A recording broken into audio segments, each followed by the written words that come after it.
एक राजा था। उसके बहुत ही खास 3 मंत्री थे, लेकिन 3 मंत्रियों में से कोई एक मंत्री ऐसा था जो हिसाब में भी घोटाला कर रहा था और काम में भी आलस कर रहा था। लेकिन राजा को यह बात समझ में नहीं आ रहा था कि 3 मंत्रियों में से कौन मंत्री बेईमान है और कौन मंत्री ईमानदार है। एक दिन राजा ने उन मंत्रियों को बिना बताए एक एक बैग दे दिया और उनसे कहा, तुम्हें अलग अलग घने जंगलों में छोड़ दिया जाएगा। उस जंगल में तुम्हें फल के पेड़ को ढूंढना है और अच्छे अच्छे फलों से अपने अपने बैग को भरना है, लेकिन तुम सबके पास एक ही दिन होंगे। और राजा उन तीनों मंत्रियों को अलग अलग जंगलों में छुड़वा देता है। पहला मंत्री ईमानदार और मेहनती भी था।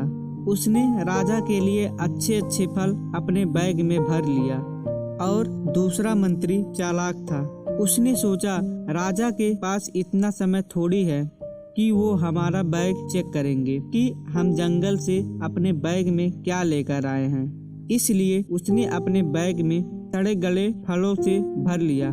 तीसरा मंत्री आलसी और बेईमान था। उसने सोचा, राजा केवल बैग का साइज और वजन को देखेगा, इसलिए उसने अपने बैग को पत्थरों और लकड़ियों से भर लिया। अब वह तीनों मंत्री अपने अपने बैग को लेकर महल में वापस आ गए।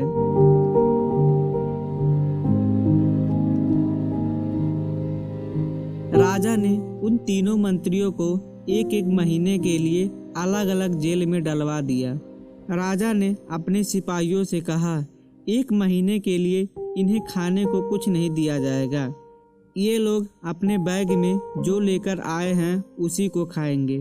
पहला मंत्री जो अपने मेहनत से अच्छे अच्छे फल खोजकर अपने बैग में लाया था, वह उस फल को खाकर अच्छे से 1 महीना जेल में गुजार लिया। और जो दूसरा मंत्री था, जिसने अपने बैग में खराब और सड़े गले फल लाया था, वह उस फल को खाकर बीमार हो गया।